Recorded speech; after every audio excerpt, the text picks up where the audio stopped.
মহান ঈশ্বরকে জানাই ধন্যবাদ যে আজকে সুন্দর একটা সময় আমাদেরকে দিয়েছে, এই সোশ্যাল মিডিয়ার মধ্যে দিয়ে আমাদেরকে মিলিত করেছেন। তাই মহান ঈশ্বরকে জানাই ধন্যবাদ।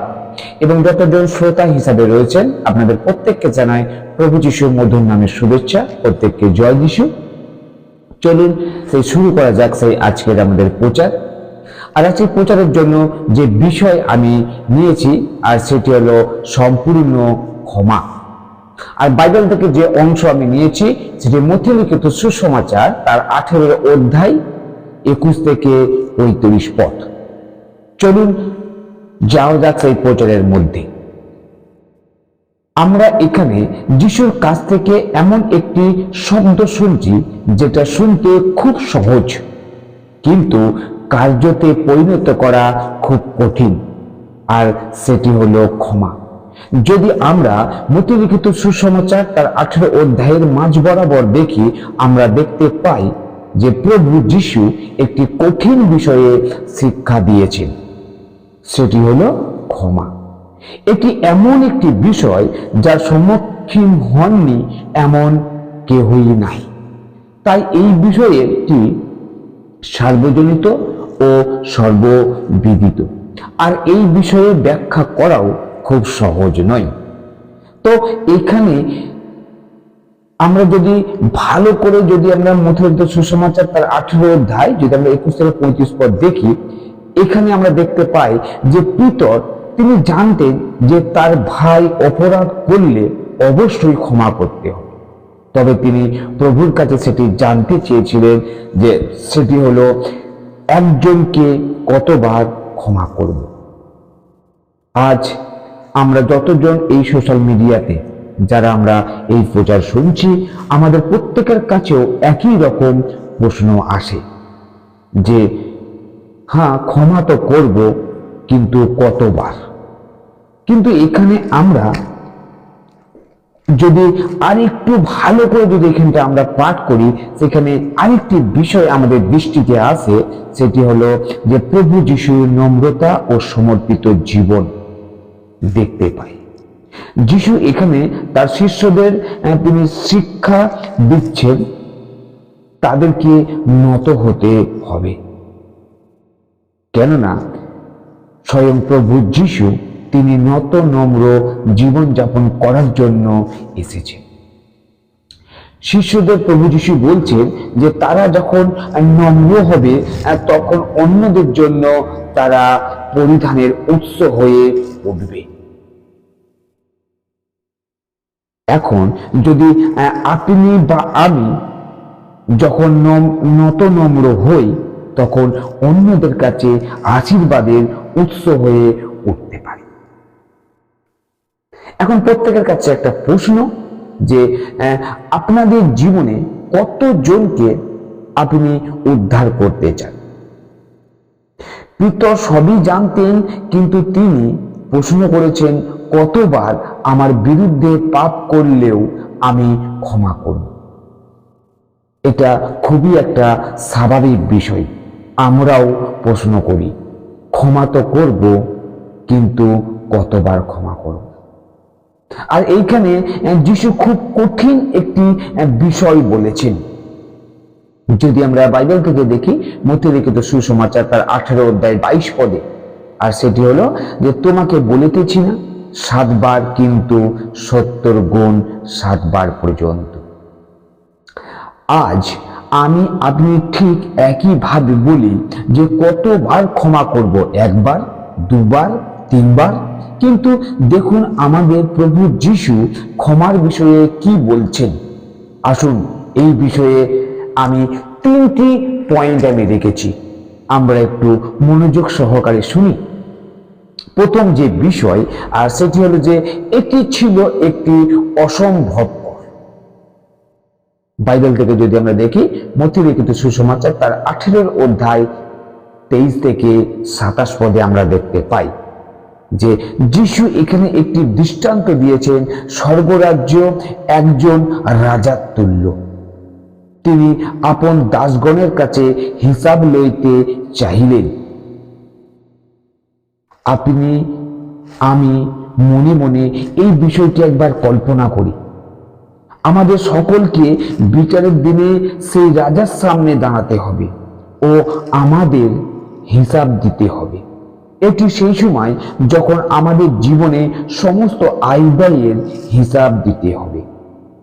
যদি আমরা 24 পদ পাঠ করি, সেই 24 পদে আমরা দেখতে পাই যে একজন দাস তার 10 সহস্র তালন্ত ধার ছিল। এটি অর্থের বিচারে অনেক টাকা। এটি যদি অঙ্কের হিসাবে হিসাব করা হয় যে 1 তালন্ত সমান 6000 ডিনারি। 1 ডিনারি ছিল কোনো কার্যকর্তার একদিনের পারিশ্রমিক। সুতরাং এই ব্যক্তি 60,000 মিলিয়ন ডিনারি তিনি ধার নিয়েছিলেন। তার অর্থ 60 দিনের পারিশ্রমিক। সাধারণত এই পৃথিবীতে লোকেরা জীবিত থাকে 28,000 দিন। যিশু যেটি বলতে চেয়েছিলেন যে সেটি হলো যে ইনি অসম্ভব ধার নিয়েছিলেন। আসুন তারপরের এক ঘটনা একটু আমরা দেখি যে যেহেতু তার ধার শোধ করার ক্ষমতা ছিল না, তাহার মালিক তাহাকেও ও তাহার স্ত্রী পুত্র সকলকে বিক্রি করিয়া তাদের সেই আদায় করিতে আযতা করিলেন। কিন্তু তখন ওই ব্যক্তি নত হইয়া তাহার চরণে পড়ে তাকে সময় দিতে অনুরোধ করলেন। দেখুন, সেই ব্যক্তি নম্র হলো ও তিনি ধৈর্য রাখতে বলল। ওই ব্যক্তি সময় চাইল ধার শোধ দেওয়ার জন্য। দেখুন সে কত নম্র হলো। আপনি বা আপনারা কি ভাবেন, ওই ব্যক্তির যতই সময় দেওয়া হোক সে কি তার ধার শোধ করতে পারত? না, কারণ এটা ছিল একটি বিরাট ধার। কেউ এই ধার শোধ করতে পারে না।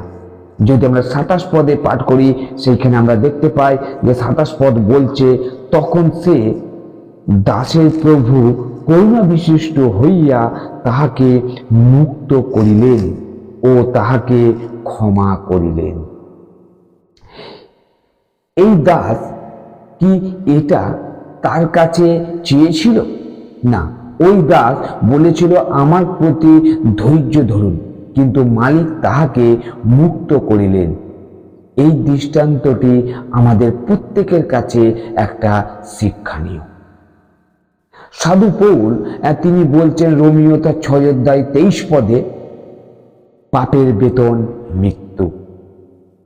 শাস্ত্র পরিষ্কার ভাবে বলে যে পাপের ধার মেটানোর জন্য আমাদের কিছুই নেই। যেমন ওই দাসের ধার শোধ করার মতন সম্ভব ছিল না। আমরা কার্য দিয়ে আমাদের পাপ ক্ষমা পেতে পারি না।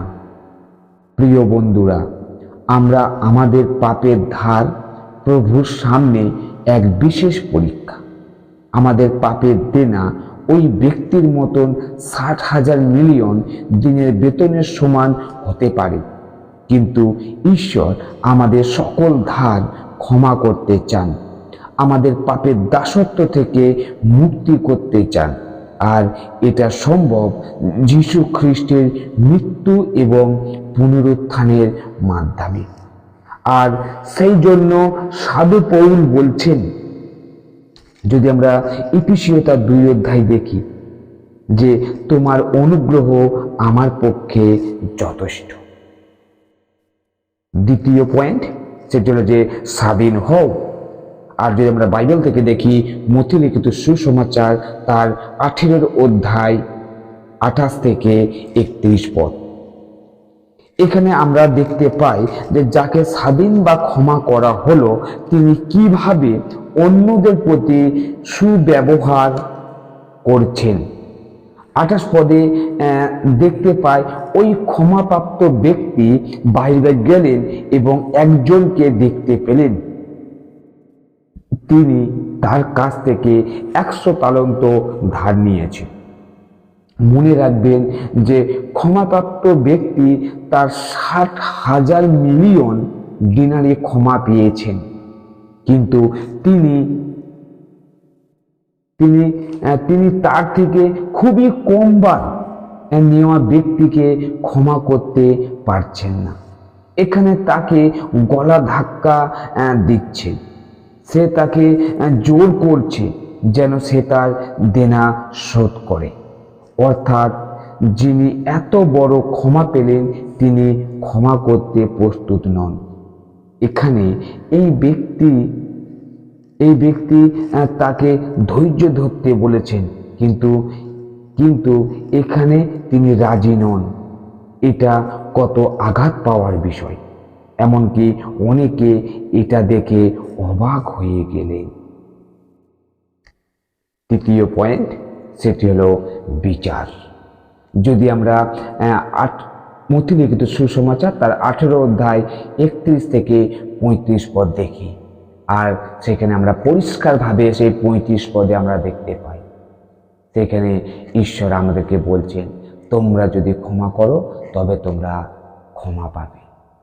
প্রিয় ভাই বোন, আজকে আমি প্রত্যেককে এই বাক্য দ্বারা উৎসাহিত করতে চাই যে যদি আমরা সেই বিচারের দিনে, যেদিন আমাদের সমস্ত আয় ব্যয়ের যেদিন হিসাব হবে, সেই দিনে যদি আমরা সেই প্রভুর বিরুদ্ধে আমরা যে পাপের দেনায়, যে পাপের ঋণ আমাদের মধ্যে রয়েছে, সেখান থেকে যদি আমরা ক্ষমা পেতে চাই, তাই ঈশ্বর আমাদেরকে বলছে, প্রথমে তোমরা তোমাদের ভ্রাতাকে ক্ষমা করো। তাই আমরা যেন এই পৃথিবীতে বেঁচে থাকতে থাকতে আমরা যেন ক্ষমা করতে পারি।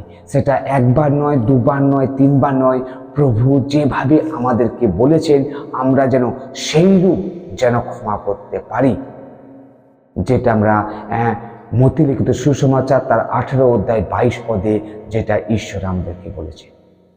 যদি আমরা সেই মতে যদি ক্ষমা করতে পারি, ঈশ্বর সেই বিচারের দিনেও আমাদেরকে তিনি ক্ষমা করবে।